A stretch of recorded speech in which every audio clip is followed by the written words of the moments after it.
Welcome dosto to the very first episode of the Growth Show, a place where we talk about hustle, hard work and what it really takes to change those dreams into reality. तो ये सिर्फ एक podcast नहीं, ये एक moment है for every student, Hustler और dreamer जो अपनी कहानी खुद लिख रहा है. And what better way to kick things off than with someone who had literally cracked greatness. 100 percentiler in JEE Mains 2024, Meet Parekh. या जेई निकालना अपने आप में एक बहुत बड़ी बात होती है, एंड उसमें भी 100% लाना इज लाइक अलग लेवल की achievement. So in this podcast you are breaking down his JEE journey, emotional, mental toll and the insane level of dedication it requires. तो चाहे तुम जेई की प्रिपरेशन कर रहे हो, नीट, यूपीएससी या किसी भी कॉम्पिटिटिव एग्जाम्स की, remember one thing that growth is a mindset, and अगर ये कर सकता है तो हम भी कर सकते हैं. So let's get into it. Welcome to the growth show. So Meet, I assume कि मोस्टली जितने भी लोग इस पॉडकास्ट को सुन रहे होंगे या देख रहे होंगे वो आपको जानते होंगे, पर जो नहीं जानते उनके लिए let's start with a basic introduction. और आप अपने बारे में कुछ ऐसा भी बताओ जो हमें नहीं पता. Hello everyone, I'm Meet Parekh. I'm from Rajkot, Gujarat. I got 100 percentile in JEE Mains 2024 and I'm currently pursuing BTech CSC from Triple IT Hyderabad. Okay. So what was your motivation to start JEE as a career? Like, was it a mentor, a late night documentary, childhood fascination, or something else? So basically like 11th 12th के लिए हमें या तो science या commerce या arts कोई एक stream choose करनी पड़ती है. तो और पहले से ही मुझे मैथ्स और साइंस दोनों में ही ज्यादा इंटरेस्ट था, लाइक बहुत पहले से फोर्थ फिफ्थ से ही. तो ऑलमोस्ट कंफर्म ही था कि 10th के बाद मैं साइंस लेने वाला हूँ, ए ग्रुप ही लेने वाला हूँ. तब मुझे जेई के बारे में बहुत ज्यादा आइडिया नहीं था पहले से. लेकिन जब 8th के बाद या फिर 9th में आके जब रिसर्च किया थोड़ा बहुत 11th 12th साइंस स्ट्रीम में क्या हो सकता है ऐसा सब कुछ, तब पता चला कि जेई की एग्जाम भी हम दे सकते हैं ताकि हम आईआईटीज एनआईटीज या ट्रिपल आईटी जैसी एग्जाम कॉलेज में एडमिशन ले सके. तो और मतलब जेई एक बहुत ही लाइक बड़े लेवल पे नेशनल लेवल की कंपटीशन है. तो बिकॉज मुझे कंपटीशन पहले से ही बहुत ज्यादा पसंद थी, तो आई आई थॉट लाइक जेई देना तो बहुत ही अच्छा आइडिया होगा. लाइक सबसे फैसिनेटिंग आइडिया लगा था. तो और 9th और 10th के हमारे जो मैथ्स के टीचर थे उनसे भी बात हुई थी कि 10th के बाद साइंस के ग्रुप ले सकते हैं और फिर मतलब जेई की प्रिपरेशन कर सकते हैं वगैरह. तो ऐसे ही जेई के बारे में स्टार्ट हुआ था मेरा. ओके, तो आपने बताया कि लाइक काफी पहले से आपको साइंस और मैथ्स में इंटरेस्ट था. तो आपने डेडिकेटेड जेई के लिए प्रिपरेशन कब से शुरू करी? ओके, सो मैंने जेई की लाइक एक्चुअल प्रिपरेशन 11 से स्टार्ट की. जब मैंने लाइक जेई के लिए कोचिंग में एडमिशन लिया तब से ही जेई की प्रिपरेशन शुरू की थी. उससे पहले मतलब मैं नॉर्मल स्कूल स्टूडेंट ही था. Okay. So walk us through a typical day in your J journey. Like, how was a day in your life every day? Okay, so I wasn't actually early bird type of student. I was more of a night owl type student. Like तो usually मैं 7:30 या 7 to 7:30 के बीच उठता था सुबह, और फिर हमारी क्लासेस 8:30 से दोपहर की 1:30 बजे तक रहती थी. तो और सिंस मेरा कोचिंग मेरे घर से नज़दीक ही था, तो मैं घर पे आके लंच करके फिर वापस 3 to 3:30 के आसपास मैं वापस कोचिंग ही चले जाता था. और मतलब मैं वहाँ पे जाके जो हमें सेल्फ स्टडी रूम होता है, कॉमन सेल्फ स्टडी रूम, वहाँ पे ही पढ़ता था. मेरा मेन टारगेट था डेली का कि जो हमें टीचर जो भी वर्क दे रहे वो पहले तो मैं डेली टू डेली कंप्लीट करता रहा. तो लाइक 3 PM या 3:30 PM में वापस जाता था और फिर 8 o'clock तक वापस आ जाता था. और रात को डिनर के बाद भी मतलब 10:30 या 11 o'clock के बाद लाइक फिर से पढ़ाई शुरू हो जाती थी, या तो रिवीजन या तो फिर कोई वर्क बचा है वो. और फिर या लाइक यूजुअली 1 AM या 12:30 to 1 AM तक रात को जगता था. और फिर अगर कोई वर्क बाकी है तो आई ट्राई कि मैं अपना वर्क कंप्लीट करने के बाद ही सोऊं. या तो फिर अगर सारा वर्क हो गया है तो वही कि अगर नींद आ रही है तो सो जाओ, नहीं तो फिर अगर कुछ एक्स्ट्रा चीज है करने को तो वो कर लो। Okay, so the interesting thing I found here कि आपने जो बताया कि बस डेली का काम डेली करो, so I think that helped a hmm. Lot. देखो, हर जर्नी में अपने डार्क मोमेंट्स होते हैं, like there this one time when you are like कि ब्रो अब और नहीं हो रहा है। So what was that moment for you and how did you cope up with it and what was your motivation to get through it? या like dark moments क्या कह सकते हैं कि एक जो स्टार्टिंग में था 11th जस्ट ज्वाइन किया उसके 2-3 महीने के बाद ही, क्योंकि लाइक जब हमने 11th ज्वाइन किया जी के लिए तो उसके पहले तो लाइक जब टेंथ टेंथ में ऐसा ही लगता था कि ठीक है हम 11th ज्वाइन करके जी एग्जाम होगी उसमें भी टॉप करते रहेंगे। लेकिन जैसे ही लाइक 11th में ज्वाइन करके क्लास मतलब पढ़ाई शुरू की या तो फिर एग्जाम्स देनी शुरू की, मेरी खुद की बैच में देखा, हमारे सेंटर में कॉम्पिटिशन्स देखी, और मतलब 2-3 महीने बाद हमारी एक ऑल इंडिया टेस्ट भी हुई थी तो तब भी पता चला कि जो कंपटीशन चल रही है ऑल इंडिया लेवल पे मतलब वो इतनी आसान नहीं है जितनी आसान हमने पहले से ही सोचा है कि ठीक है जी टॉप कर लेंगे। क्योंकि मैं कोई पहले से ही सारी एग्जाम टॉप करता था ऐसा कुछ नहीं था मेरा, मतलब वो नीचे ही मतलब एकदम नीचे नहीं, लेकिन टॉप रैंक नहीं रहता था, बीच में ही रहता था ऑलमोस्ट। तो मतलब वही है कि स्टार्टिंग में ऐसा लगा लाइक ऐसा सडन ऐसा हमें रियलाइजेशन हुआ था कि नहीं इतना भी आसान नहीं है जेईई का, तो मतलब तब कह सकते हैं थोड़ा डाउन फील हुआ था, like I was overwhelmed of this results की मतलब एग्जाम्स थी कि मेंस की या फिर एडवांस की, तो मतलब पहले से ही ऐसे अच्छे मार्क्स नहीं आते। तो अब लगा था कि मतलब है तो मुश्किल चीज, लेकिन वही है कि एक तो मेंट टीचर से भी बात हुई थी और मतलब पेरेंट्स भी वैसे सपोर्ट करने के लिए मतलब पेरेंट्स भी बोल रहे थे कि ठीक है अभी कम मार्क्स आ रहे तो पढ़ाई करते जा, लाइक लास्ट तक इम्प्रूवमेंट होता ही रहेगा, तो इसलिए मतलब वही है मैंने खुद पे थोड़ा फेथ रखा कि नहीं अभी मैं अगर खुद का लाइक डेली का काम डेली कर रहा हूँ और मतलब अगर जो मैं अभी कर रहा हूँ वो कंटिन्यू करते रहूंगा तो धीमे धीमे लाइक इम्प्रूवमेंट आ ही जाना चाहिए। तो मतलब वही है कि खुद पे फेथ रखा तो मतलब वो काफी हेल्प किया कि हाँ लाइक थोड़े 2-3 महीने बाद थोड़ा इम्प्रूवमेंट दिखा, उसके बाद थोड़ा इम्प्रूवमेंट दिखा, तो मतलब जैसे जो जो वो हम इम्प्रूवमेंट देख रहे हैं तो उससे मतलब थोड़ा मोटिवेशन भी मिलता है कि नहीं सही है, हम अगर करते रहेंगे तो आगे जाके मतलब अच्छा हो जाएगा ऐसा। ओके, सो आई बिलीव कि success is not just the outcome of studies, उसके पीछे लाइक बहुत सारी चीजें इन्वॉल्व होती है, बहुत सारे सेक्रीफाइसेस इन्वॉल्व होते हैं।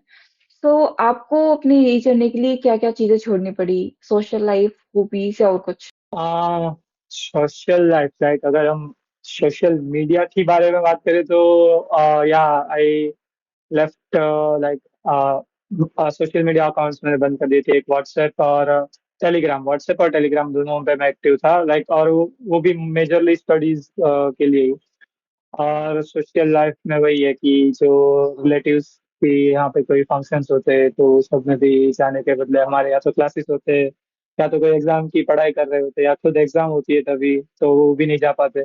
तो वही है कि मतलब रिलेटिव्स भी हमारे लाइक पेरेंट्स को बोलते हैं कि मीत को नहीं देखा वगैरह, तो एक वो भी है कि वो सोशल लाइफ भी मिस की मैंने। बाकी हॉबीज में डेफिनेटली आई वुड से कि जो हम 10th तक या उससे पहले फ्रेंड्स के साथ कभी भी क्रिकेट खेल सकते थे या फिर ऐसे ही सोसाइटी में घूमने जा सकते थे, तो वो सब बहुत हाँ बंद ही हो गया था। तो मतलब वही है कि 11th 12th की जेई की जर्नी शुरू हुई तो उसके बाद मतलब पढ़ाई पे बहुत ही ज्यादा फोकस शिफ्ट हुआ था, हॉबीज और वो सब काफी कम हो गई थी। लेकिन आई वुड से एक हॉबी थी मेरी, I am also tabla player, musical instrument tabla. So I continued playing tabla up to 11th, and 11th end के बाद I had to stop like stop playing tabla every day, but वही मतलब जब मुझे time मिलता था तो मैं फिर भी वो कंटिन्यू कर लेता था tabla. That was an interesting thing and honestly tabla के लिए भी एक अलग ही स्किल सेट चाहिए होता है। बट मुझे ये जानना है कि जैसे आप 10th से 11th में जाते हो, तो उसके अंदर एक बहुत बड़ा शिफ्ट आता है आपके पढ़ाई में, आपके पढ़ाई के तरीकों में, और आप जो पढ़ रहे होते हो उस हर चीज़ में। तो उस टाइम पे कैसे इतना पंक्चुअल और डेडिकेटेड रहे कि आप सोशल मीडिया से भी दूर रह रहे हो और आप अपनी हॉबीज़ वगैरह को भी थोड़ा साइड कर रहे हो, आप लोगों से भी नहीं मिल रहे हो?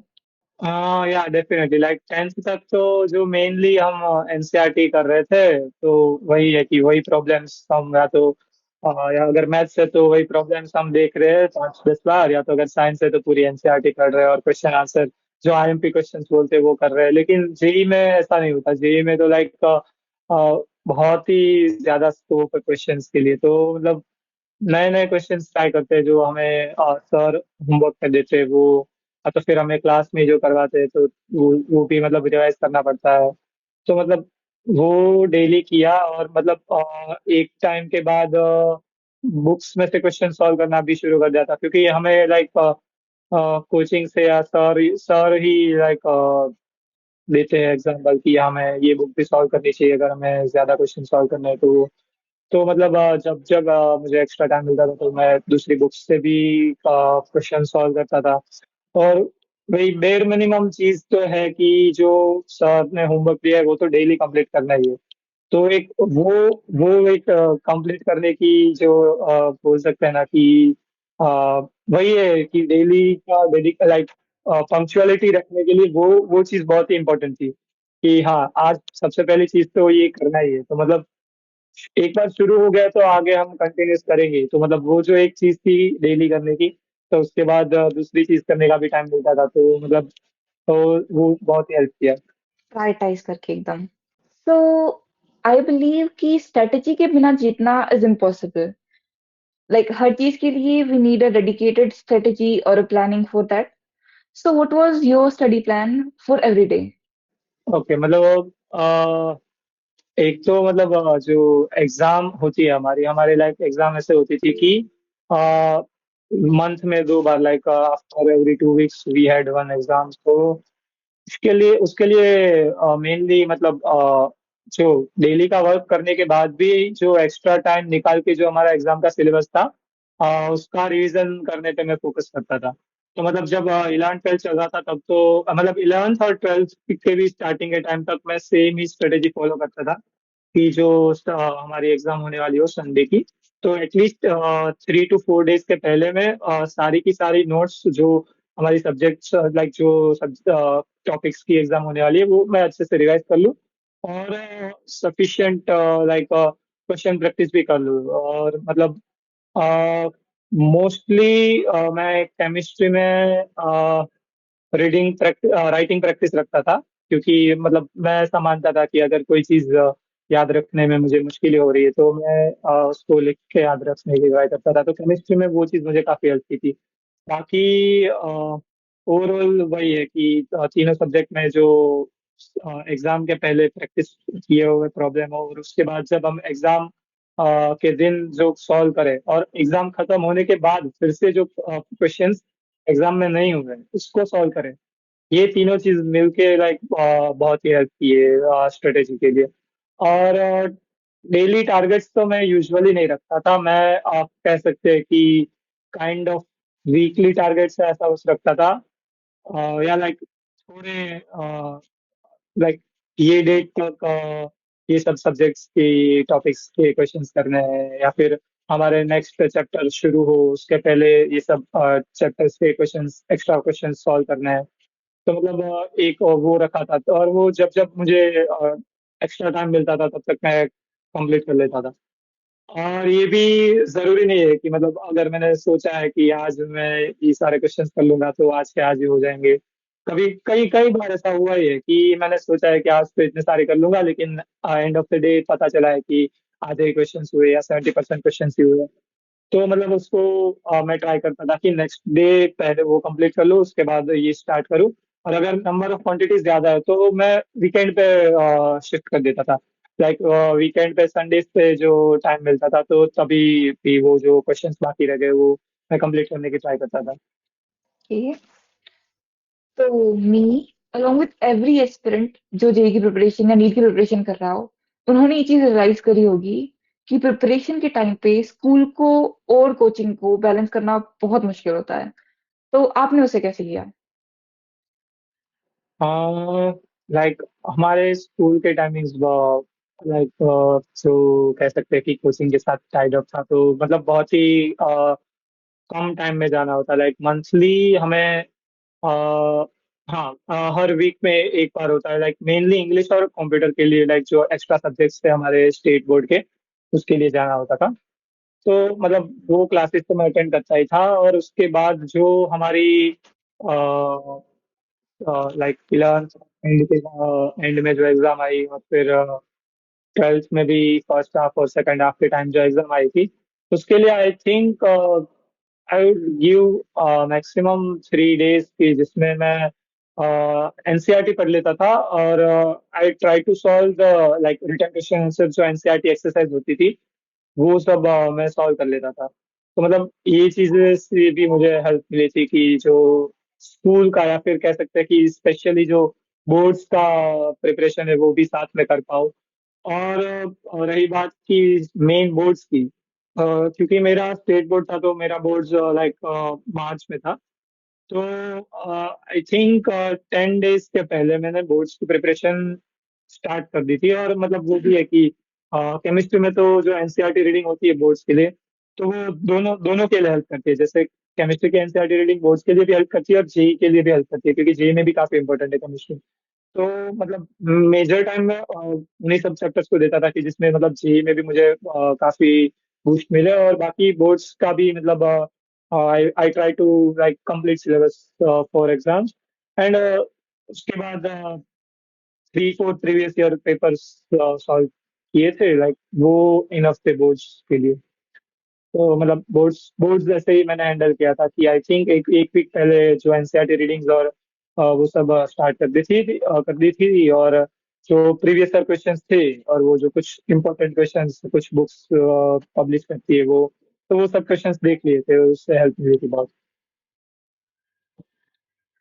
ऑनेस्टली मैं और पीपल अराउंड मी, जब हम लोग प्रिपेयर करते थे जी के लिए, हम लोग एनसीईआरटी को बिल्कुल हम्म। ध्यान नहीं देते थे। हम्म। और बस वही नहीं करा हमने।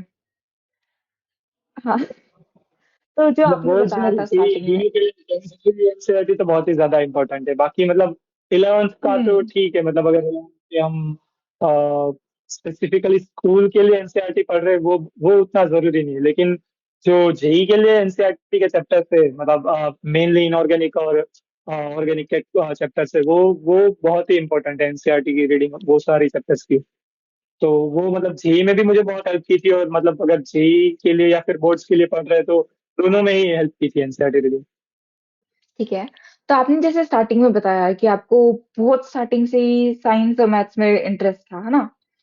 बट हम्म। जैसे आप 11th में आते हो, जेई की प्रिपरेशन शुरू करते हो, तो आपको उसके अंदर भी चॉइसेस मिल जाती है, फिजिक्स, केमिस्ट्री या मैथ्स। तो आपको उसमें से कौन सा सबसे अच्छा लगता था और कौन सा सबसे बुरा लगता था? और जो बुरा लगता था उससे आप कैसे कोप अप करते थे? Okay, so based on interest बोले तो आई थिंक फिजिक्स फिजिक्स और मैथ्स मुझे काफी पसंद थे। और केमिस्ट्री में वही है कि जो याद करने की चीजें है, वो मतलब थोड़ी परेशान करती थी। बाकी केमिस्ट्री में भी जो फिजिकल केमिस्ट्री के पार्ट है, वो भी बहुत अच्छे लगते थे। और मतलब इसमें इसमें फिर से लाइक मैं कह सकता हूँ कि और दो ऑप्शन आ जाते थे, मेंस के लिए प्रिपरेशन और एडवांस के लिए प्रिपरेशन। क्योंकि अगर हम एग्जाम्स देंगे, तो हमें पता चल जाएगा कि मेंस में फिजिक्स केमिस्ट्री मैथ्स में कैसे मार्क्स आ रहे हैं, और एडवांस में फिजिक्स केमिस्ट्री मैथ्स में कैसे मार्क्स आ रहे हैं। तो मेरे लिए ऐसा था कि मेंस में मेरा लाइक मैथ्स बहुत ही वीक था। और उसका मेन रीजन यही था कि एक तो मेरी स्पीड बहुत स्लो थी। लाइक मैं फिजिक्स और केमिस्ट्री, मेरा लाइक पेपर सॉल्विंग का ऑर्डर मेजरली यही रहा था कि मैं फिजिक्स के बाद केमिस्ट्री और उसके बाद मैथ्स करूँ। तो मैं फिजिक्स और केमिस्ट्री में बहुत ज्यादा टाइम दे देता था, ताकि मुझे मैथ्स में बहुत कम टाइम मिल रहा है। तो मेंस में पहले से ही वो चल रहा था कि मेरे मैथ्स में बहुत ही कम मार्क्स आ रहे हो। और वही है कि कभी कभी कैलकुलेशन मिस्टेक्स भी उतने हो जाती थी। और बाकी एडवांस एडवांस के एग्जाम में ऐसा होता था कि केमिस्ट्री और मैथ्स में ठीक मार्क्स रहते थे, कंपैरेटिवली फिजिक्स में कम मार्क्स रहते थे। तो मतलब कह सकते हैं कि मेंस के पॉइंट ऑफ व्यू से देखे तो मुझे फिजिक्स केमिस्ट्री और मैथ्स में से मैथ्स थोड़ा टफ लग रहा था। और अगर एडवांस के पॉइंट ऑफ व्यू से देखें तो फिजिक्स केमिस्ट्री मैथ्स में से मुझे थोड़ा फिजिक्स टफ लगता था। और अगर बात करें कि इसको सॉल्व कैसे किया, तो आई थिंक जो मेंस मेंस मेंस की मैथ्स है, तो मेनली तो हमारी लाइक टीचर से बात हुई, और हमें उन्होंने ही लाइक बताया था कि एक बार आप मेंस के प्रीवियस ईयर पेपर्स देखो। तो जब प्रीवियस ईयर पेपर्स देखे, तो मतलब अगर रिसेंट ट्रेंड भी सबने देखा ही होगा, तो फिजिक्स बहुत ही लाइक शॉर्ट आता है या फिर आसान आता है कह सकते हैं। तो सबसे पहले तो फिजिक्स में टाइम एलिमिनेट किया, लाइक टाइम को शॉर्ट करने की ट्राई की कि हो सके उतना फिजिक्स में टाइम कम दे। और सिमिलरली केमिस्ट्री को भी टाइम कम दे, क्योंकि मेंस की मैथ्स ही ऐसी है कि लेंथी बहुत ही रहती है। अगर क्वेश्चंस डुएबल हो फिर भी बहुत ही लेंथी रहते हैं मेंस के मैथ्स। तो मतलब सबसे इम्पोर्टेंट स्ट्रेटेजी यही थी कि फिजिक्स और केमिस्ट्री का टाइम थोड़ा मैंने कम किया, ताकि मुझे मैथ्स को ज्यादा टाइम दे पाऊँ। और दूसरी बात कि जो पीआईक्यू के मतलब डिफरेंट डिफरेंट टाइप्स के क्वेश्चंस थे, उसको मैंने रिपीटेटिवली सॉल्व किए, लाइक हर टाइप के क्वेश्चंस एटलीस्ट दो तीन या फिर ज्यादा क्वेश्चंस मैंने सॉल्व किए, ताकि मतलब जब तक कॉन्फिडेंस नहीं आ रहा है तब तक वो टाइप के क्वेश्चंस सॉल्व करने चाहिए। लाइक मैथ्स में वही हुआ कि मैंने ऑलमोस्ट सारे टाइप के सब चैप्टर्स के क्वेश्चन सॉल्व किए थे, ताकि मतलब जब फाइनल मेंस का दिन था तो तब मैं कह सकते थे कि थोड़ा कॉन्फिडेंट था कि मैथ्स मतलब जो जो इनिशियली जितना मैथ्स मेरा वीक रहता था उसके कंपेरेटिवली जो फाइनल डे था, उसमें मैं कॉन्फिडेंट था कि नहीं मैथ्स अच्छा ही जाएगा। तो मेंस के लिए मतलब मैंने वही है कि पीआईक्यूज ने बहुत ही ज्यादा हेल्प की मुझे मेंस के मैथ्स के लिए।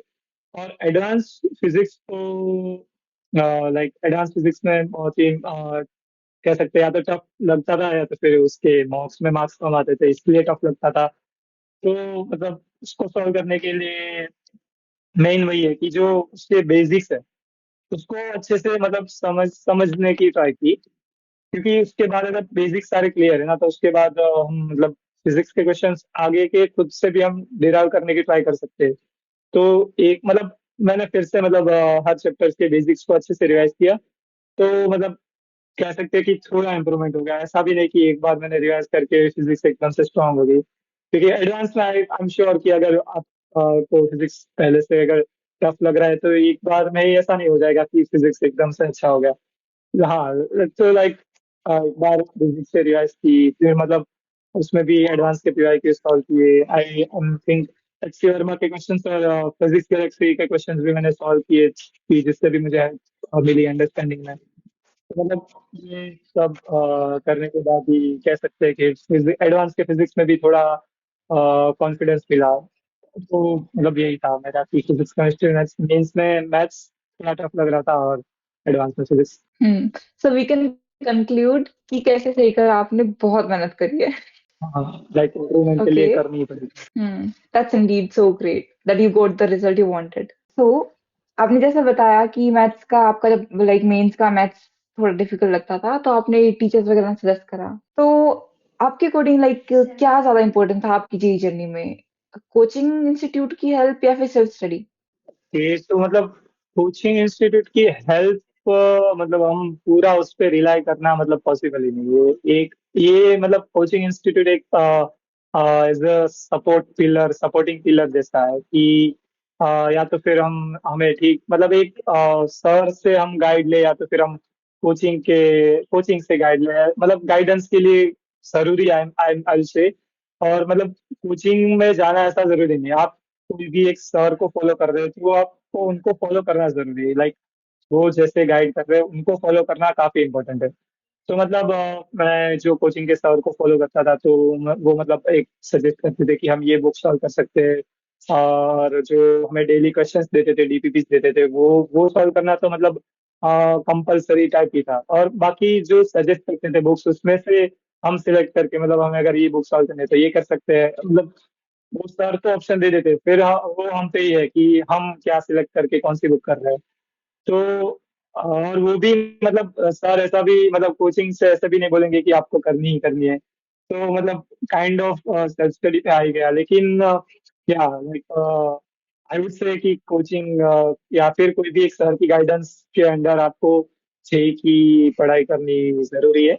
और बाद में लाइक खुद का भी डेडिकेशन और मोटिवेशन इतना होना चाहिए कि आप कंटिन्यूअसली डेली खुद से लाइक मेहनत करते रहो, मतलब क्वेश्चन सॉल्व करते रहो या फिर प्रैक्टिस करते रहो।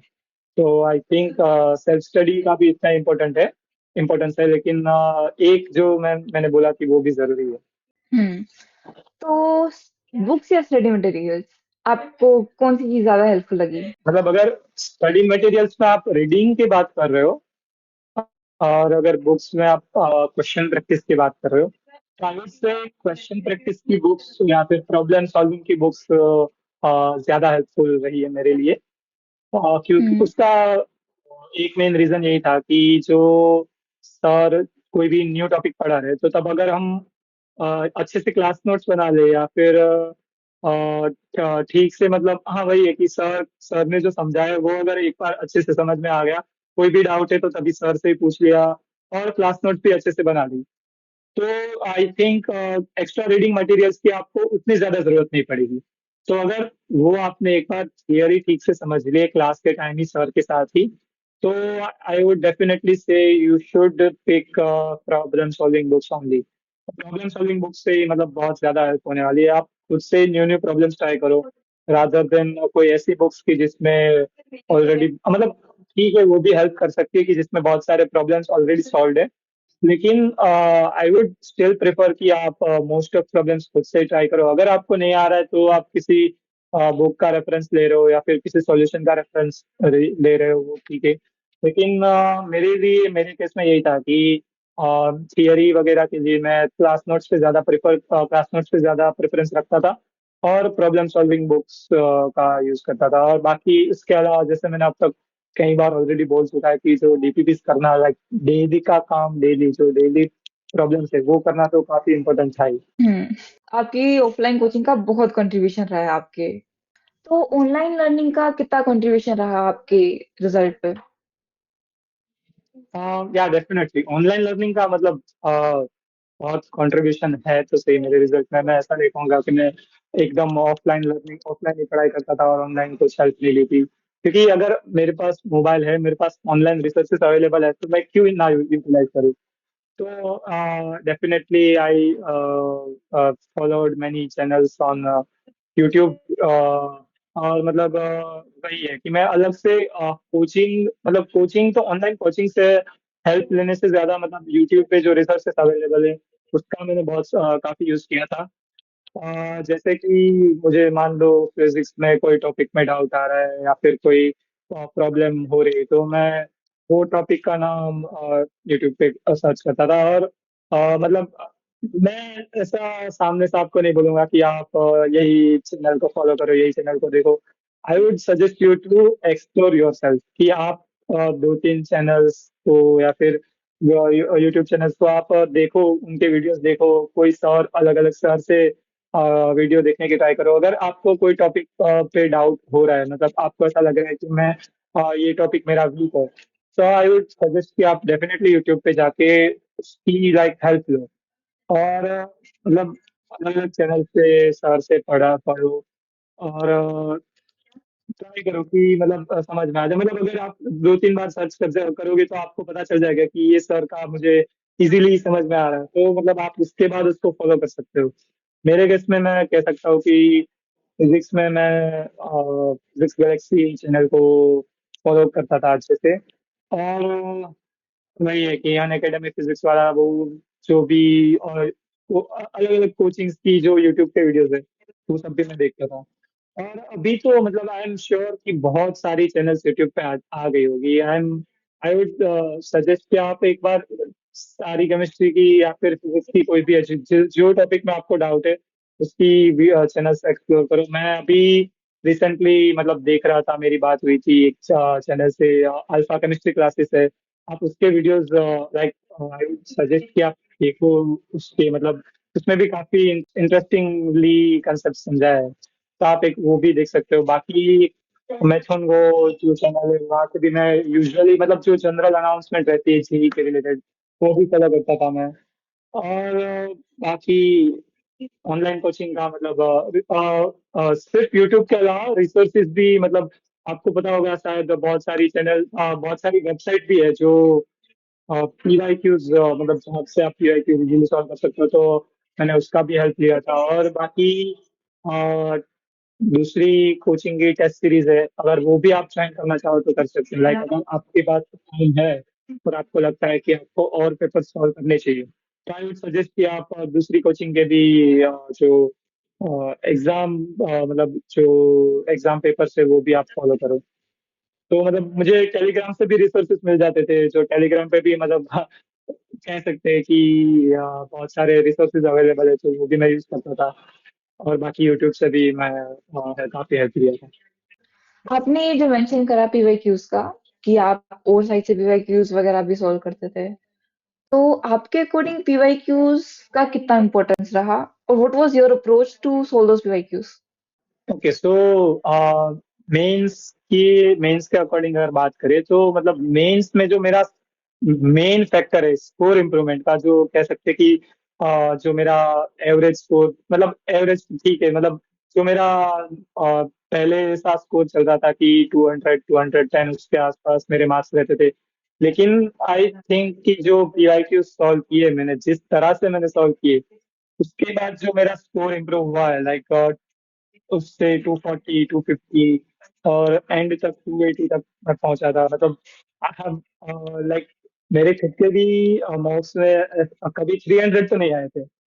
ऐसा नहीं है कि मैं फुल मार्क्स लाया हूँ पहले से ही। लेकिन इम्प्रूवमेंट काफी मतलब अच्छा हुआ है जब से पीआई की सॉल्विंग मैंने स्टार्ट किया था।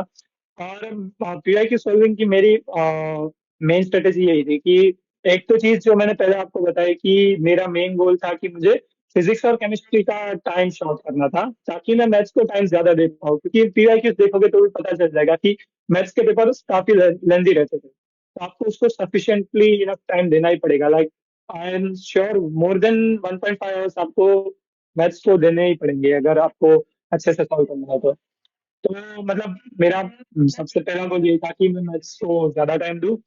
उसके बाद मतलब जो पेपर सॉल्विंग के टाइम सिली मिस्टेक्स हो रही है या फिर कैलकुलेशन मिस्टेक हो रही है, वो मतलब मैं याद रखूं। मतलब ऐसा नहीं है कि मैं ऐसा ऐसा कहूंगा कि आज के पेपर में तो मैं एक भी मिस्टेक करूंगा ही नहीं। अगर हो रही है तो मतलब मैं जब उसके बाद मैं देखूंगा कि हाँ ये सिली मिस्टेक हुई है, तो मैं उसको मतलब ऐसे ऐसे नहीं करने वाला हूँ कि अरे यार ये तो मेरा सिली मिस्टेक से मार्क्स चला गया मेरे, तो इससे इतने ज्यादा ही मार्क्स आते हैं। उसके बदले मैं मतलब वो मिस्टेक को मैं अच्छे से ध्यान देता हूँ कि मैंने इस टाइप की सिली मिस्टेक की है, तो मैं मतलब मेक श्योर करूंगा कि इसके बाद की एक भी एग्जाम में मेरी ये टाइप की सिली मिस्टेक्स ना हो। क्योंकि मतलब मैंने भी मॉक्स एक साथ लाइक कह सकते हैं, जो मैं 2024 का पेपर दे रहा था, तो मतलब 2023 के मॉक्स मैंने जब दिए, तो मतलब कह सकते हैं कि लाइन में ऑर्डर में ही दे रहा था मैं। तो मतलब बहुत सारे पेपर्स थे, तो मुझे पता है कि मैं इस पेपर में मैंने गलती की है तो ठीक है, लेकिन इसके बाद वाले पेपर में मैं सेम मिस्टेक रिपीट नहीं करूंगा। और उसके अलावा कैलकुलेशन मिस्टेक्स भी बहुत सारी रहती है, तो मतलब वो भी आपको मतलब अगर आपको आपकी सॉल्विंग प्रोसेस भी याद है कि मैं क्या सोच रहा था ये स्टेप लिखने के टाइम, तो आपको पता चल जाएगा कि आपकी कैलकुलेशन मिस्टेक क्यों हुई है यहाँ पे। तो मतलब अगर मैं दूसरी बार सेम चीज सोच रहा हूँ कैलकुलेट करने के टाइम, तो मैं ट्राई करूंगा कि ये सेम मेंटालिटी की वजह से मेरी कैलकुलेशन मिस्टेक ये क्वेश्चन में रिपीट ना हो। तो मतलब पीवाई यूज करने से एक तो जो मुझे टाइम मैनेजमेंट का बेनिफिट मिला है, और तो मिस्टेक्स कवर करने का भी बेनिफिट ज्यादा मिला है। और एक जो इम्पोर्टेंट चीज थी पीवाई क्यू सॉल्व करने में, वो ये थी कि जब आपका पेपर खत्म हो रहा है, तो मतलब आप उसके मार्क्स देख के उसको छोड़ दो, ऐसा मत करो। आपका पेपर खत्म हुआ, आप मार्क्स वेरीफाई करो, और आप वो वेरीफाई करो कि मेरे कौन से क्वेश्चन गलत हुए, कौन से क्वेश्चन में अटेम्प्ट ही नहीं कर पाया। और वो भी वेरीफाई करो अगर आपका क्वेश्चन सही है, लेकिन फिर भी वो क्वेश्चन में मुझे मान लो 10 15 मिनट से ज्यादा टाइम चला गया, क्योंकि मैं कुछ मिस्टेक कर रहा था या फिर कुछ मुझे हिट नहीं कर रहा था एग्जाम के टाइम।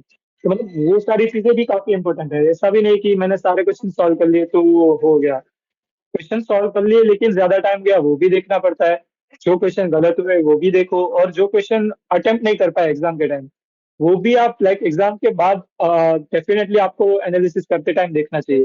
तो जो पीआईक्यूज मैंने सॉल्व किए, उसका जो मैंने एनालिसिस किया, उससे मुझे स्कोर बूस्ट करने में बहुत ही हेल्प मिली। तो I would definitely suggest to everyone to analyse जो जो भी आप पीआईक्यू कर रहे हो उसको अच्छे से एनालाइज करो। तो लाइक रिवीजन के लिए आपका कोई स्पेशल मेथड या कोई तरीका जो आप फॉलो करते थे जो आप शेयर करना चाहोगे? आई थिंक स्टूडेंट्स के बीच में काफी पॉपुलर होगी ही स्ट्रेटेजी, और अगर आप 11th में अभी आ रहे हो तो आपको शायद ना बताओ। ब्लॉक स्ट्रेटेजी करके है जो मतलब या तो यूट्यूब पे भी आपको कहीं पे मिल जाएगी, या फिर हमें सर के द्वारा भी पता चला था। तो मतलब हमने अपने खुद के स्टडी प्लानर के लिए, मतलब ये मैं बात कर रहा हूँ जब 12th का सिलेबस खत्म हो गया उसके बाद रिवीजन की।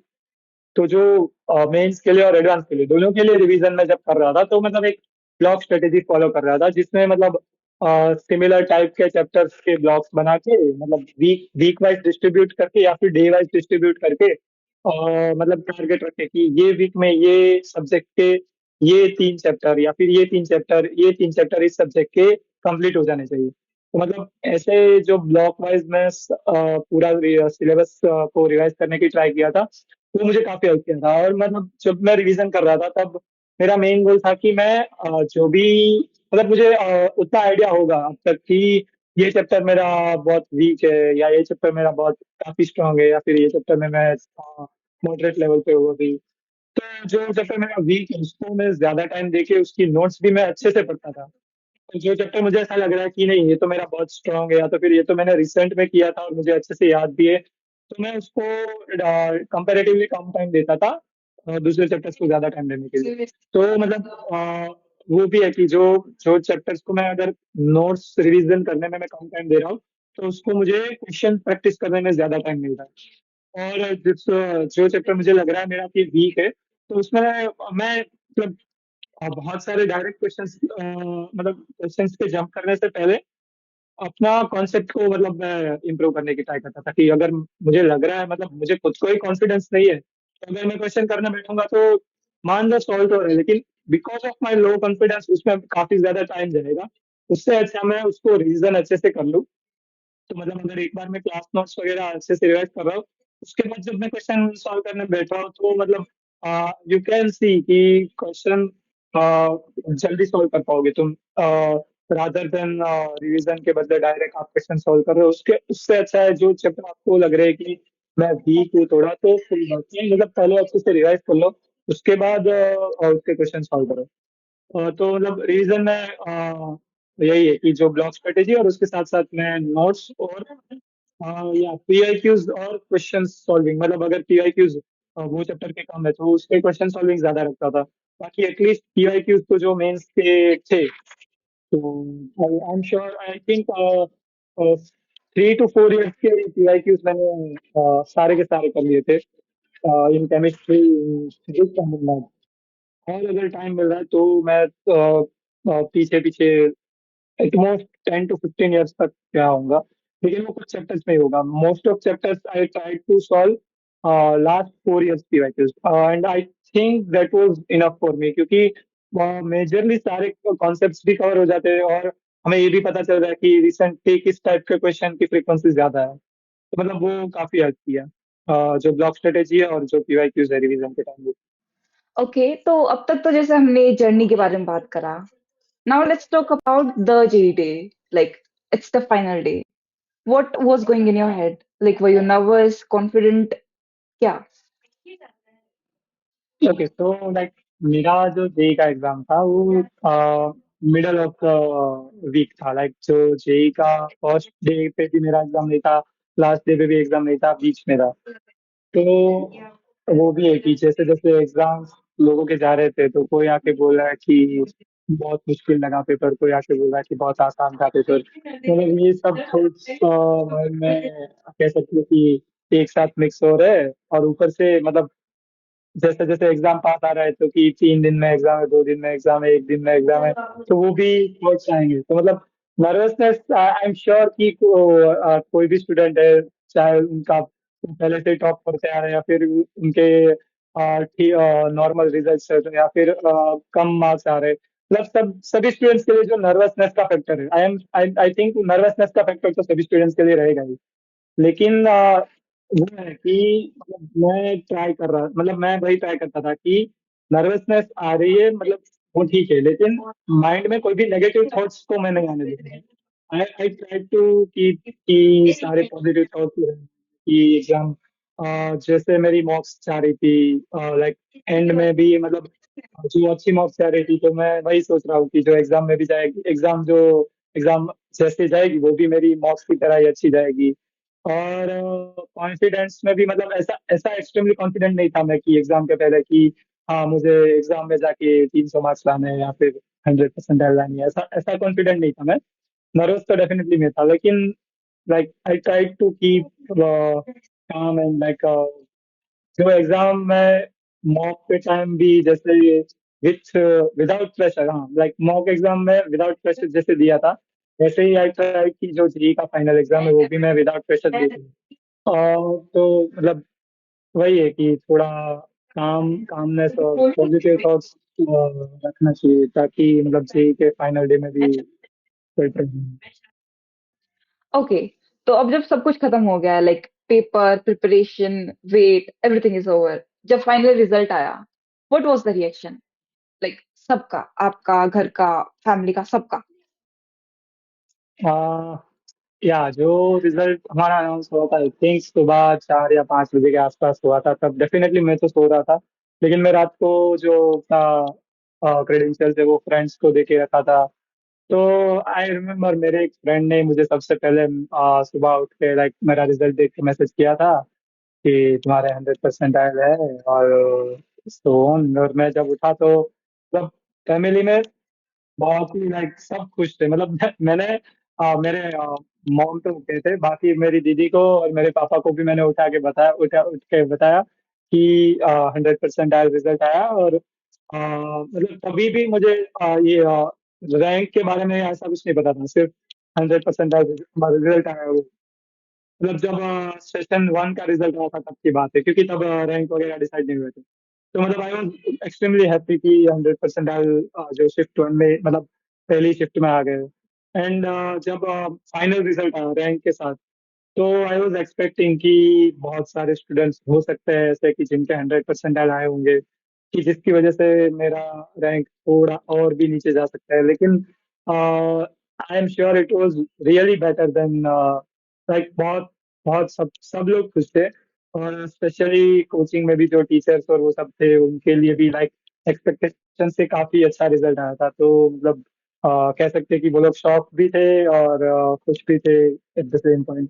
तो बहुत ही लाइक कह सकते हैं खुशी का माहौल था सब जगह, ऑलमोस्ट लाइक फेस्टिवल जैसा चल रहा था 1 2 दिन तो। अच्छा, was your family expecting this result? Okay, so family was not really like expecting from me कि मैं पूरे इंडिया में टॉप करूँ ऐसा कुछ। दे वांटेड कि तुम जो रिजल्ट तुम्हें अच्छा लग रहा है उतना रिजल्ट तुम्हारा आ जाना चाहिए, that's what they expected from me. So and लेकिन लाइक ये रिजल्ट के बाद वो ऑफ कोर्स काफी खुशी हुए और फैमिली मेंबर्स और बहुत सारे रिलेटिव्स का भी उनको मैसेज आया तो मतलब वो भी मतलब फैमिली का यही है कि जो रिलेटिव से भी मतलब बात हुई तो वो भी अच्छा लगता है, मतलब बहुत खुश थे। जी, एस्पिरेंट्स के लिए सबसे इम्पोर्टेंट एडवाइस जो आप देना चाहोगे? वन मोस्ट इम्पोर्टेंट एडवाइस जो मैं सबको देना चाहूंगा वो यही है कि आपको लाइक एग्जाम डे तक कभी भी मतलब आ, मैं कहूंगा कि हार नहीं मानिए, लाइक खुद को मोटिवेटेड रखो। अभी या तो किसी सीनियर से बात कर सकते हो या तो पेरेंट्स से बात कर सकते हो क्योंकि मतलब ये हर कोई के लिए पॉसिबल नहीं है कि हम खुद से मोटिवेटेड रहे। कई लोगों को ऐसा होता है कि हमें किसी ना किसी लाइक की जरूरत होती है कि जो हमें मोटिवेट करता है। तो या तो आप टीचर से बात कर सकते हो या फ्रेंड से बात कर सकते हो, फैमिली मेंबर से बात कर सकते हो, लेकिन किसी ना किसी भी सोर्स से मतलब आप को मतलब हार नहीं मानिए, मानिए कोई भी पॉइंट आ जाए आप अपना लाइक मेहनत करते रहो। जो भी मतलब आप अपना बेस्ट देते रहो और लाइक साथ ही साथ पॉजिटिव माइंडसेट रखो। जितना पॉजिटिव माइंडसेट आप रखोगे उतना ही आपको बेनिफिट होने वाला है। लाइक क्योंकि अगर मैं भी ऐसा नहीं है कि मैं अगर मेरे कम मार्क्स आ रहे हैं तो मैं ऐसा सोचने लगूँ कि मेरे छः की फाइनल एग्जाम में भी 250 मार्क्स ही आएंगे तो मतलब या फिर 200 मार्क्स या फिर कम मार्क्स आएंगे, ऐसा कुछ नहीं। मतलब मैं खुद से तो वही ट्राई करूंगा कि जो मेरा जो पोटेंशियल का रिजल्ट है मैं उस उतना या फिर उससे अच्छा रहूं। मतलब आप किसी और को कंपेयर करने से अच्छा आप खुद के पोटेंशियल से आपको कंपेयर करो कि खुद का पोटेंशियल क्या है, कि मेरा पोटेंशियल अगर इतना है तो मुझे एटलीस्ट इतना रिजल्ट लाना है, मैं उससे भी इम्प्रूव कर सकता हूँ बाद में। लेकिन अगर मेरा पोटेंशियल ये है तो मैं अपना ट्राई करूंगा कि मैं अपने पोटेंशियल के लेवल का एग्जाम लिखूँ और उतना रिजल्ट आए। तो मतलब वही है कि आप दूसरे लोगों से कंपेयर करने से अच्छा खुद का पोटेंशियल देख के खुद के पोटेंशियल से कंपेयर करके खुद को इम्प्रूव करो। What was your best method to handle stress and pressure?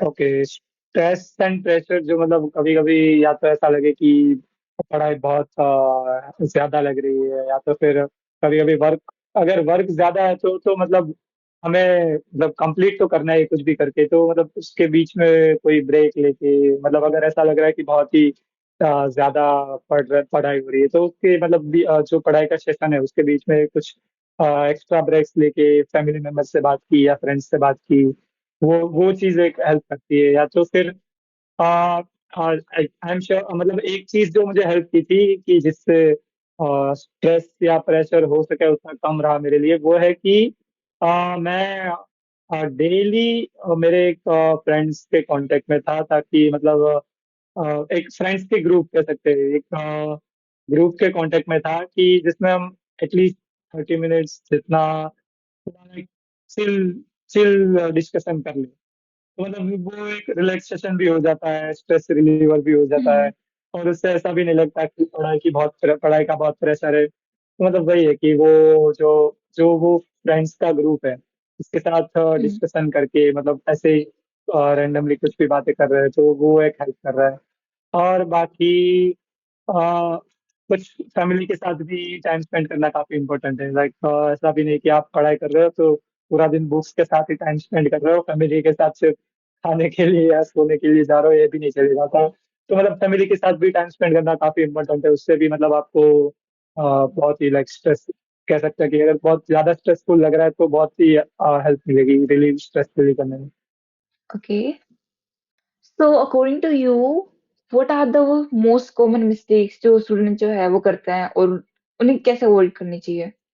Okay, सो एक तो जो है कि मैं देख रहा हूँ कि मतलब बहुत सारे स्टूडेंट्स है वो सोशल मीडिया पे बहुत ज्यादा टाइम वेस्ट करते हैं अभी, इंस्टेड ऑफ स्टडीइंग लाइक या तो यूट्यूब पे या तो इंस्टाग्राम पे या फिर कोई भी टेलीग्राम, कोई भी सोशल मीडिया ऐप है उस पे टाइम वेस्ट करते हैं। I mean 80% of the students की तो यही प्रॉब्लम है कि उनका बहुत ही ज्यादा टाइम वेस्ट हो रहा है सोशल मीडिया और मोबाइल की वजह से। तो मतलब उनको मैं यही कहूंगा कि आप ये भी मतलब नहीं कह सकते कि मैं कल से एकदम बंद कर दूंगा, क्योंकि आई एम श्योर अगर आप अगर आप जे के बारे में खुद के लिए मतलब अगर आपके माइंड में अगर आइडिया है कि आप टाइम वेस्ट कर रहे हो और फिर भी कर रहे हो, तो आपने ये तो एक बार ट्राई कर ही लिया होगा कि मैं कल से एकदम बंद करूंगा और फिर भी नहीं होने वाला। तो उससे अच्छा है लाइक आप वो टाइम कम करते रहो, धीरे धीरे कम करते रहो। और मतलब वही है कि जो आप अपना जो सोशल मीडिया का एडिक्शन जैसा है उसको हटाओ पहले तो। क्योंकि मतलब अगर आपको लगता है कि नहीं ठीक है अभी अच्छे मार्क्स आ रहे तो आते रहेंगे सोशल मीडिया से तो क्या ही फर्क पड़ता है, लेकिन कहीं ना कहीं वो फर्क पड़ता ही है। मतलब एक बार अगर वो एडिक्शन जैसा बन गया तो आपको पढ़ाई में एक टाइम के बाद इंटरेस्ट कम लगेगा जितना सोशल मीडिया में लग रहा है। तो आई वुड डेफिनेटली सजेस्ट कि आप सोशल मीडिया को हो सके उतना अवॉइड करो। और दूसरी मिस्टेक जो मैंने बताई थी कि जो एग्जाम के बाद पेपर को एनालाइज करना काफी जरूरी है, वो भी मैं आपको बहुत सारे स्टूडेंट्स नहीं करते हैं। तो मतलब वो आपको नहीं करना चाहिए कि एग्जाम खत्म हो गई और आपने एग्जाम के मार्क्स देखे, या तो अच्छे है या तो बुरा है, बात खत्म। ये नहीं, उससे अच्छा आप लाइक जो एग्जाम खत्म हुए उसके बाद पेपर को एनालाइज करो। और पेपर मतलब जो मैंने पेपर मतलब पेपर सॉल्विंग के बारे में जो टिप्स दी थी वही है कि आप पेपर को एनालाइज करके जो क्वेश्चन गलत हुए, जो क्वेश्चन अटेम्प्ट नहीं किए, वो सब देखो। मतलब पेपर एनालिसिस बहुत इंपॉर्टेंट है। और वही है कि कोई कई स्टूडेंट का मैंने ये भी सुना है कि सिलेबस नहीं हुआ तो एग्जाम नहीं दे रहे, वो सब। आई वुड सजेस्ट कि आपको एग्जाम देनी चाहिए। तो कोई भी मतलब एग्जाम देने में एक्सक्यूज मत दो, सारी एग्जाम्स दो, एग्जाम से ही आपको पता चल रहा है कि आप अभी क्या सिचुएशन पर हो। तो मतलब एग्जाम देने को अवॉइड मत करो, हो सके उतनी ज्यादा भी एग्जाम दो, या तो फिर प्रिपरेशन के अकॉर्डिंग एग्जाम दो कि ये ये टॉपिक्स के प्रिपरेशन हो गए तो उसकी एग्जाम दे दो, लेकिन कोई भी टॉपिक्स को ऐसे ऐसे प्रिपेयर मत करो कि बस मैंने पढ़ लिया हो गया, उसकी एग्जाम नहीं दिए। ये मतलब हेल्प नहीं करने वाला आपको, क्योंकि जब बाद में बहुत सारे चैप्टर्स एक साथ आएंगे तो ये चैप्टर की जिसके आपने कभी भी एग्जाम नहीं दी उसमें आपको बहुत ही प्रॉब्लम आ सकती है। तो जब जब जब आप जो भी चैप्टर्स पढ़ रहे हो उसकी एग्जाम साथ में ही देते रहो, तो वो काफी इम्पोर्टेंट होगा। ओके, कंसिस्टेंसी और हार्ड वर्क क्या ज्यादा इम्पोर्टेंट? ओके, आई थिंक अब तक अगर आपने सबने सुना होगा तो थोड़ा बहुत आइडिया आ गया होगा कि मेरे लिए ये आंसर कंसिस्टेंसी ही रहने वाला है, हार्ड वर्क के ऑपोजिट। लाइक हार्ड वर्क नहीं करना है ऐसा तो हम्म। नहीं, लेकिन कंसिस्टेंसी काफी ज्यादा इम्पोर्टेंट है। जेई की प्रिपरेशन के लिए आपको जो डेली वर्क करना है, जो कंसिस्टेंटली वर्क करना है, वो बहुत ही ज्यादा इम्पोर्टेंट है। हार्ड वर्क मतलब हार्ड वर्क में तो ऐसा भी हो सकता है कि आप एग्जाम के 2 दिन पहले हार्ड वर्क कर लो और आप एग्जाम में अच्छे नंबर ला लो, लेकिन उससे शायद वो एग्जाम में फायदा हो, लेकिन जो आपको एंड में जो फायदा चाहिए, जो जेई के डे पे फायदा चाहिए, उसके लिए आपको कंसिस्टेंसी बनाए रखना काफी जरूरी है। और ठीक है, अगर आप जो अभी वीडियो देख रहे हो और अब तक आप कंसिस्टेंट नहीं थे तो आपको ऐसा भी नहीं करना है कि अरे यार मैं अब तक ये कर रहा था। आप अभी से भी शुरू कर सकते हो, लेकिन वही है कि जो जेई का डे है तब तक आप कंसिस्टेंसी रखोगे तो आपको मतलब वही जो जेई में सबसे ज्यादा हेल्प करने वाला वो कंसिस्टेंसी है। तो वो तो डेली का डेली वर्क भी है और क्वेश्चन सॉल्विंग भी है, और मतलब वही है कि कंसिस्टेंटली आप जेई के प्रिपरेशन करते रहो। आपके अकॉर्डिंग मेंटल हेल्थ कितना इम्पोर्टेंट रोल प्ले करता है सक्सेस में? बहुत ज्यादा, मतलब आप ये मतलब मेंटल हेल्थ किसी भी चीज के लिए बहुत ही ज्यादा हेल्प करने वाला है। लाइक अगर आपको आई मीन खराब मेंटल हेल्थ के साथ तो ऐसे लाइक ठीक है, मतलब मुश्किल है सब कुछ चीजें। तो जेई की जर्नी में भी आपकी जो मेंटल हेल्थ है उसका ध्यान रखना आपको बहुत ही इंपॉर्टेंट है। उसके लिए जैसे मैंने बोला कि आप एक तो फैमिली के कांटेक्ट में फैमिली के साथ कांटेक्ट बनाए रहते हैं। बहुत सारे स्टूडेंट्स ऐसे होते हैं कि जो जेई की प्रिपरेशन के लिए घर से दूर भी गए होते हैं, तो उनको भी मैं सजेस्ट करूंगा कि आप फैमिली के साथ कांटेक्ट बनाए रखें। और ऐसे ही दिन के बारे में बता सकते हो या फिर थोड़ी बहुत बातें कर सकते हो एग्जाम के बारे में या कुछ भी हो, फैमिली के बारे में। तो मतलब फैमिली के साथ कांटेक्ट रखिए ताकि आपकी मेंटल हेल्थ भी थोड़ी अच्छी रहे। और बाकी जो जेई का प्रिपरेशन है उसमें भी मेंटल हेल्थ के साथ साथ आपको आपकी मतलब फिजिकल हेल्थ भी उतनी इंपॉर्टेंट है। जैसे आपको प्रॉपर अमाउंट ऑफ स्लीप भी रखनी है और फूड हैबिट्स भी अपनी ठीक रखनी है, मतलब ये सब चीजें बहुत ही इंपॉर्टेंट है, लेकिन या डेफिनेटली मेंटल हेल्थ भी बहुत इंपॉर्टेंट कि कोई मेंटर या स्पेसिफिक रोल मॉडल पूरी जर्नी में? है। रोल मॉडल, ओके, मे भी थोड़ा शॉकिंग लग सकता है सबको, लेकिन ठीक है, मतलब कह सकते हैं एक मैं लाइक एनीमे वॉचर हूँ, और मैं मतलब 11 से पहले से भी मैं एनीमे देखता था। और मैं वन पीस का बहुत बड़ा फैन हूँ। और एक और फन फैक्ट मैं बताना चाहूंगा कि जैसे जो ट्रिपल आईटी कॉलेज है हमारी, उसमें लाइक जो एडमिशन के टाइम फॉर्म होता है उसमें भी आपको रोल मॉडल के बारे में लिखना होता है। तो मैंने वहां पे भी वन पीस का जो मेन कैरेक्टर है लूफी, उसके बारे में लिखा था। तो इसकी सबसे अच्छी चीज मुझे ये लगी कि वो हमें गिव अप नहीं करना है भाई, और हमारा लाइक माइंड भी फ्री रहना चाहिए। लाइक मैं कभी भी मतलब मेरे पेरेंट्स भी मतलब मैं पेरेंट्स से ऐसा स्ट्रेस नहीं लेता था कि अगर अभी कम मार्क्स आए तो पेरेंट्स क्या कहेंगे या फिर वो सब। मैं बहुत ही उसको ज्यादा सीरियसली नहीं लेता था। मैं मतलब मैं खुद से ही इतना कर लेता था कि अगर मेरे कम मार्क्स आए तो मेरे लिए अच्छी बात नहीं है, तो मैं खुद को इम्प्रूव करूंगा। तो मतलब वही है कि एक तो माइंड फ्री रखना है और जो गिव अप नहीं करना है। हमारी जो जेई की जर्नी है 2 साल तक कंटिन्यूसली, तो वो दोनों में मुझे काफी हेल्प मिली थी, जो मैं बोल रहा हूँ आ, लूफी से। तो मतलब वो कह सकते हैं कि maybe kind of role model है। बाकी स्पेसिफिक कोई पर्सन तो मुझे याद नहीं आ रहा। That was indeed a very interesting answer. And अब मैं अगली चीज वन पीस देखने वाली हूँ। ओके, तो आपकी जेईई जर्नी का सबसे फनीएस्ट मोमेंट क्या था पूरी जर्नी का?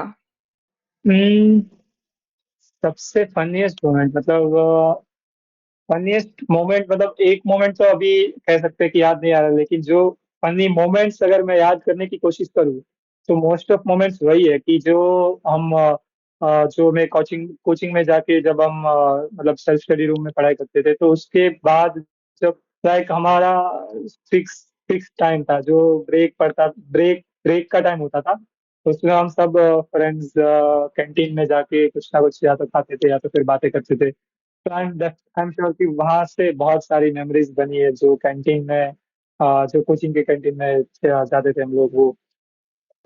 और एक चीज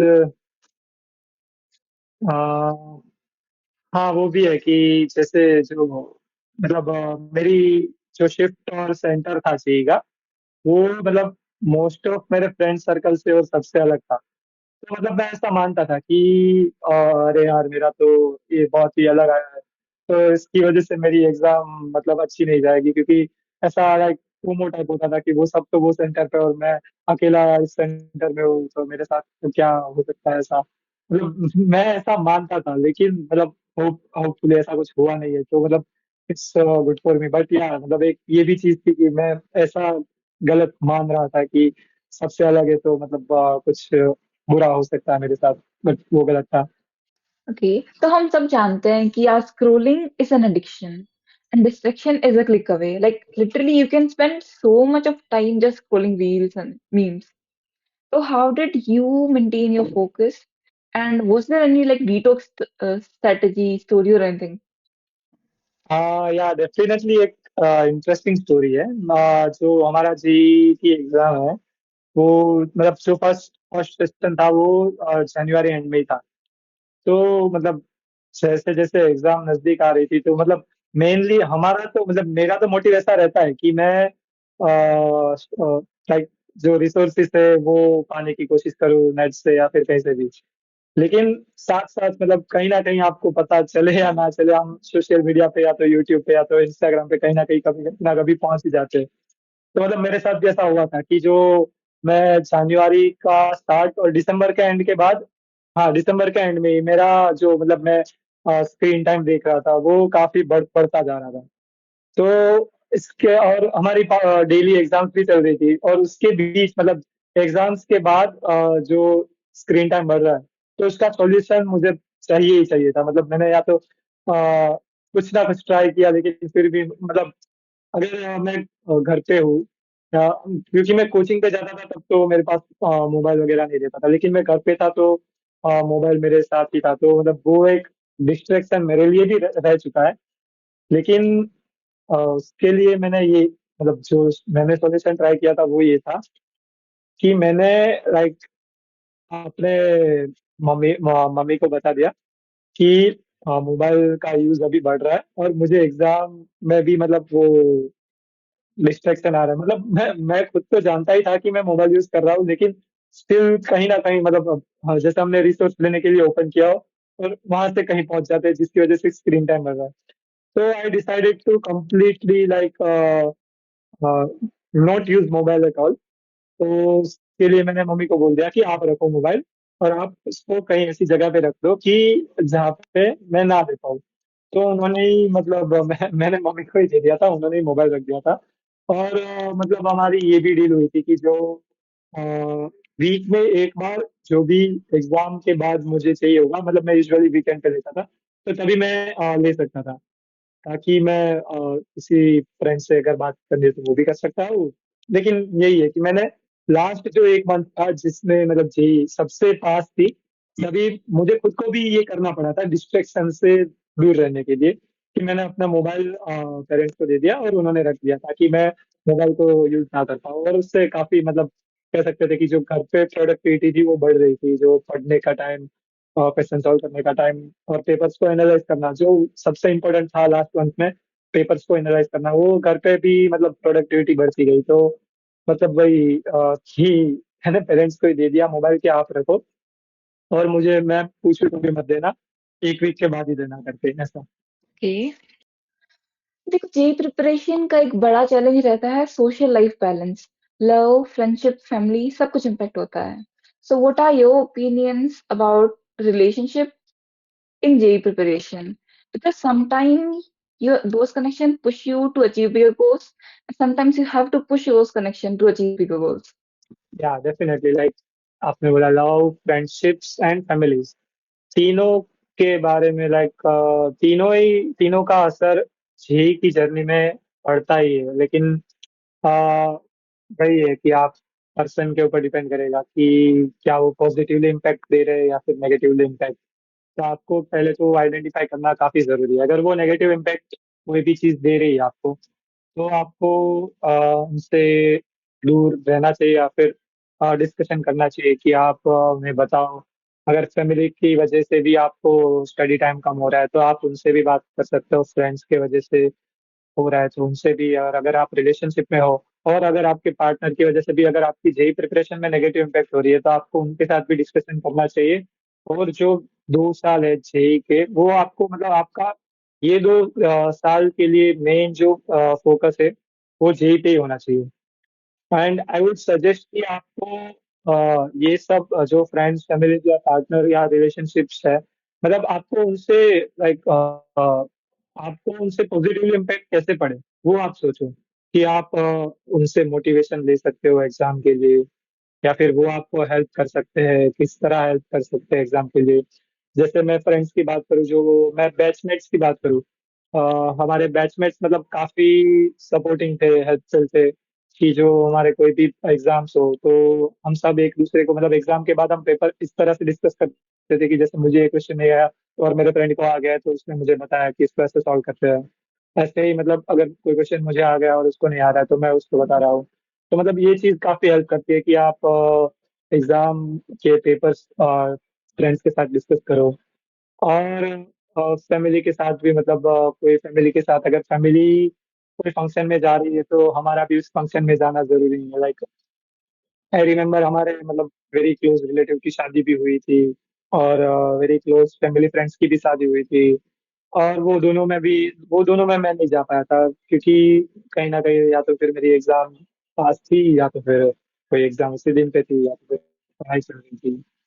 और उसके अलावा सोशल लाइफ के बारे में बोले तो अ, जैसे फेस्टिवल्स हो गए, अगर गुजरात में देखे या फिर मेरे होम टाउन में देखे तो उत्तरायण, होली, नवरात्रि, दिवाली, ये सब का जो सेलिब्रेशन होता है वो काफी ह्यूज सेलिब्रेशन होता है। मैं खुद भी हमेशा बहुत ही एंथुसियास्टिकली लाइक पार्टिसिपेट करता हूँ सारे फेस्टिवल्स में। लेकिन जो जी के 2 साल थे उसमें मुझे भी या तो मिनिमाइज करना पड़ा था या तो स्टॉप करना पड़ा था। लाइक मैं पार्टिसिपेट नहीं करता फेस्टिवल सेलिब्रेट करने में भी, या तो फिर बहुत ही कम किया, लाइक बहुत ही कम टाइम के लिए। तो मतलब वो भी है कि वो भी हमें बैलेंस करना पड़ा कि फेस्टिवल्स के टाइम भी जो हमारा पढ़ाई है वो रुकना नहीं चाहिए। जैसे दिवाली वेकेशन मिल रहा था हमें, पूरा दिवाली मतलब जो जेई के जस्ट पहले वाला दिवाली वेकेशन था, आई रिमेम्बर कि वहाँ पे भी मैंने लाइक बहुत ही अच्छे से रिवीजन चल रहा था हमारा, तो लाइक काफी मेहनत की थी। और उसके अलावा फ्रेंड्स फ्रेंड्स के साथ भी मतलब अगर आपके फ्रेंड्स होंगे, मतलब सबके ऐसे मतलब फ्रेंड्स हो सकते हैं कि जो बोले कि चल वहाँ पे घूमने जाना है या फिर उस सब, तो मतलब वो भी अगर आपकी पढ़ाई को डिस्टर्ब कर रहे हैं तो आपको डेफिनेटली मना ही करना पड़ेगा। बाकी एक वो है कि अगर आपकी पढ़ाई डिस्टर्ब नहीं हो रही, जैसे मैं खुद का एग्जांपल दूं तो मैं एक फ्रेंड के साथ मतलब वीकली एक बार हर संडे मतलब रिलैक्स करने के लिए बाहर जाता था। और वैसे आप अगर मतलब जैसे वो पढ़ाई डिस्टर्ब नहीं कर रही है 1 घंटे के लिए या 2 घंटे के लिए तो जा सकते हैं ऐसा मतलब। तो आपको फ्रेंड्स के साथ थोड़ा माइंड रिलैक्स या फिर स्ट्रेस रिलीव टाइप जो मतलब पढ़ाई पढ़ाई के अलावा भी कुछ करना है तो वो भी करना चाहिए। लेकिन अगर आपका पढ़ाई का टाइम है और अगर आपका फ्रेंड आके बोल रहा है कि नहीं चलो वहाँ पे जाना है, तो आपको डेफिनेटली मना करना पड़ेगा। आपका पहला जो फोकस है वो पढ़ाई होनी चाहिए। तो वैसे ही मतलब जो मेन चीज है कि जो इम्पैक्ट जो जेई की जर्नी पे पड़ने ही वाला है फ्रेंड्स, फैमिलीज या रिलेशनशिप सभी सभी की वजह से, लेकिन आपको मेक श्योर करना है कि वो इम्पैक्ट पॉजिटिव पड़े ना, आपको आपके जेई की जर्नी पे नेगेटिव इम्पैक्ट ना पड़े। वो आपको ध्यान रखना चाहिए। That was a great answer. Now, picture this. There's a student sitting right now, listening to this podcast and questioning कि क्या वो भी कर सकता है? So, is there any specific strategy you would like to share, not just related to studies, but about a resilient and strong mindset? Definitely like जैसे आपने बोला रेजिलिएंट एंड स्ट्रांग माइंडसेट रखना तो बहुत ही इंपॉर्टेंट है, क्योंकि और वो भी मतलब आप ऐसे भी नहीं कर सकते कि आप सबको बता रहे हैं कि मैं तो इस बार 300 मार्क ही लाऊंगा, मैं तो टॉप करूंगा। मतलब ऐसे नहीं, आपको पता है कि आप वहाँ पे हो, आपको आपका लेवल पता है, तो उसके अकॉर्डिंग आपका माइंडसेट भी ऐसा करो कि जो मेरा लेवल है मैं एटलीस्ट वो अचीव करके रहूंगा, और मुझे इससे भी इम्प्रूव करना है। तो मतलब जो एक आपका Hmm. जो लेवल है या फिर आपका जो पोटेंशियल है मार्क्स स्कोर करने का या फिर जेई के रिजल्ट का, आपको एटलीस्ट वहां तक रहना है, और आपको इम्प्रूव मतलब आपको कोशिश करनी है कि आप उसको इम्प्रूव करते जाओ करते जाओ करते जाओ। एक बार मतलब ऐसा भी नहीं है कि जो 11th में मतलब आपको बहुत ही कम मार्क्स आ रहे हो तो आप जेई भी नहीं कर सकते, ऐसा कुछ नहीं है। मेरे काफी सारे फ्रेंड्स जिन्हें मैं पर्सनली जानता हूँ कि जिनका 11th इतना अच्छा नहीं रहा और 11th में बहुत कम मार्क्स आते थे, लेकिन उन्होंने मतलब ठान लिया कि मैं 12th में आके अपनी जो जेई के रिजल्ट के लिए मेहनत करूंगा वो मतलब डबल कर दूंगा या ट्रिपल कर दूंगा। मतलब उन्होंने मेहनत की है कि 11th और 12th दोनों को भी अच्छे से रिवाइज किया है, और मतलब जो 11th का उनको लगता था कि वीक है वो सब भी कंप्लीट किया है। तो मतलब ऐसा नहीं है कि आपको मतलब बहुत सारे स्टूडेंट्स मैंने देखे जो मुझे मतलब ऐसे ही बोलते थे कि अरे मेरा तो 11th बर्बाद हो गया, अभी मैं क्या करूंगा 12th में। मतलब ऐसा सोचना नहीं चाहिए, उससे अच्छा आप ये सोचो कि 11th मेरा क्यों बर्बाद, मतलब 11th क्यों बर्बाद हुआ था वो तो मुझे नहीं रिपीट करना है, और ऊपर से जो बर्बाद हुआ है ऐसा आपको लग रहा है जो चैप्टर्स या जो टॉपिक्स की वजह से, वो टॉपिक्स को भी आप 12th में आके कवर कर सकते हो। तो आपको मतलब उसको कवर करने पे ध्यान रखना चाहिए, उससे मतलब रादर देन कि अरे यार मेरा 11th बर्बाद हो गया, ये जो माइंड सेट रखोगे उसको मतलब माइंड में से ऐसा थोड़ा तो निकाल ही देना चाहिए कि 11th बर्बाद हो गया ऐसा कुछ।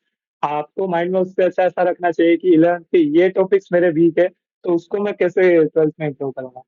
मतलब हमेशा पॉजिटिव माइंडसेट रखना सभी स्टूडेंट के लिए काफी इंपॉर्टेंट है। अगर आप 11th में हो या 12th शुरू हुआ है या 12th खत्म होने वाला है, सभी स्टूडेंट्स के लिए बहुत ही इंपॉर्टेंट है कि आप अपना माइंडसेट पॉजिटिव रखो, और मतलब कंसिस्टेंसी अपनी बनाए रखो के लिए। So, Meet, before we end, any final thought for every student, her aspirant जो अपनी कहानी अभी खुद लिख रहा है? अब तक जो इस पॉडकास्ट में आपको सुनने को मिला होगा, काफी सारे मोटिवेशनल चीजें ऑलरेडी आपने सुनी होगी, आई एम श्योर। तो इट्स टाइम कि आपको उनको अप्लाई भी करना चाहिए। मेक श्योर दैट योर जो जो अभी तक आपने पूरा वीडियो देखा वो पूरा टाइम आपका काउंट है, और मतलब इसके आज के बाद से भी आप मतलब कोई भी चीज के लिए टाइम वेस्ट नहीं कर रहे हो अपना।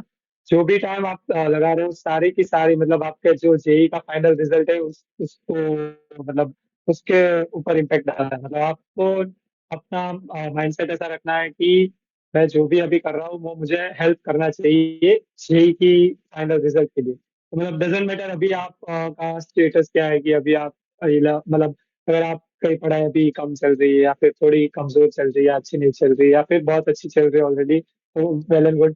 लेकिन आपको नेगेटिव थॉट सारे माइंड से हटा हटा देने चाहिए। अभी से ही पॉजिटिव थॉट्स माइंड में रखो, और मतलब एंड तक आपके माइंड में सिर्फ पॉजिटिविटी रहनी चाहिए कि हाँ मैं कर सकता हूँ, खुद पे बिलीफ रखो। And I'm sure you are also able to be 100% alert, and I'm sure कि आपका भी ऐसे ही पॉडकास्ट ले सके कोई next year. So best of luck to all the students for C. तो दोस्तों ये सिर्फ एक रैंक की कहानी नहीं थी, this was a story of a mind set and just like Meet said कि अगर वो कर सकता है तो तुम भी कर सकते हो, तेरा ग्रोथ पक्का है।